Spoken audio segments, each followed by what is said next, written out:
There's always been an aspect of Halo 1 multiplayer that was really, really strong, which was Halo 1 had this incredibly diverse set of maps.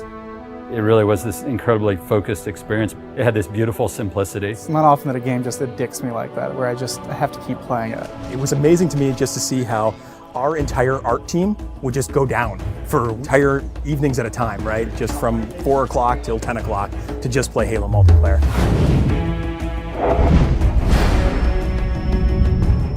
It wasn't that easy to just go through and say, oh, well, these are the maps that shipped with the original ones, and this is what we're going to do, because we wanted to do something bigger around the 10th anniversary. We also had to think about the existing Reach player base, and we didn't want to fragment it. We were looking at it from the player's perspective in the current day with the current abilities and saying, how would I play this level, and what do I think is missing? So we looked at maps from the Halo series entire, including Halo CE for PC and even Halo 2.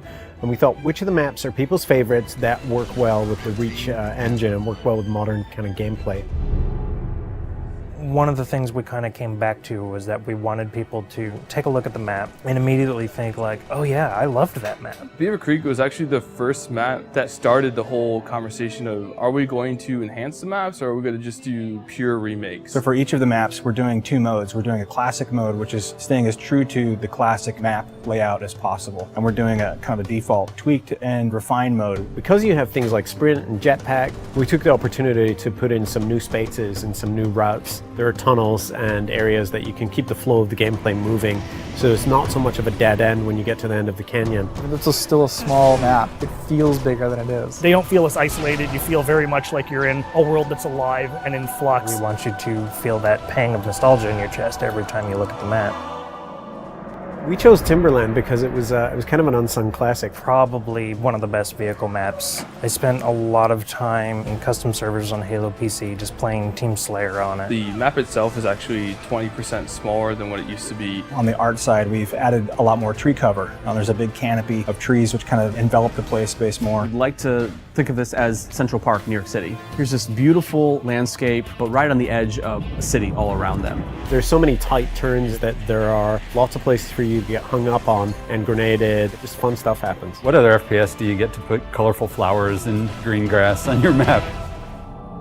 Another example of a map that was gray walls all the way through. Feel like you're just in a box with ramps. We decided to make it a prison by putting it in a place where it couldn't be accessed. We had to open up a lot of walls with windows. We even added glass to the floor. It's an interesting challenge to add navigation or even add new pathways that aren't dominated by jetpack in a purely vertical map. Added bridges and overhangs that change the flow of the map. We don't want to overdo it because if there's too much noise in a confined space, then the map gets just frustrating to navigate. The gameplay's still the same, but it makes you feel like you're in a much more dynamic world.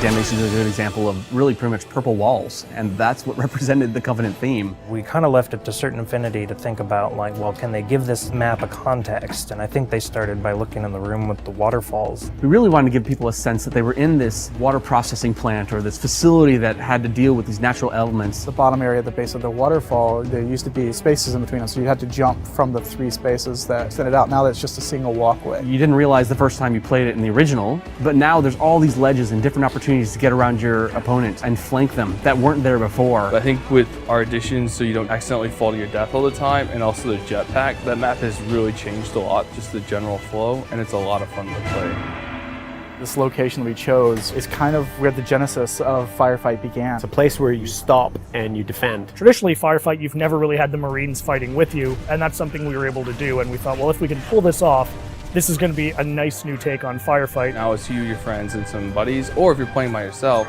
now you actually have some help. Honestly, there's just nothing better than hopping online with a buddy, getting in a Warthog, just killing some grunts. It's fun. Normally with a title update, what happens is you download the title update and your world has changed forever. So we couldn't really give them the existing Halo CE gameplay with an online component. This was the next best thing. A lot of the fun of Halo 1 is being able to use the Magnum again, and we wanted to allow you to use that in multiplayer. We're able to replicate the look and feel of the Halo 1 pistol with the standard pistol from Reach. 3 headshots, anyone on the map, you're going to take an enemy down. We've made sure that we can implement these changes on a game type level, which means we can have a version of Slayer that is exactly as it's always been, and a version of Slayer with our title update changes. We're going to be releasing beta hoppers before the launch of Halo Anniversary, and we're going to utilize all the feedback we get from the millions of players that participate to help ultimately shape this title update. If people take away one thing from the Halo Anniversary DLC, it's the realization that those old classic maps still feel really modern. It's like a brand new map all over again once you get the armor abilities in there. The soul of all of these maps are still very present, and in fact, in many ways, they're enhanced now. Overall, with campaign and the multiplayer, it just hasn't aged in the way that we expected it to feel. And when I switch to classic mode in campaign, or when I play Beaver Creek in multiplayer, it feels new, and it still feels nostalgic, and it's a strange mixture of feelings.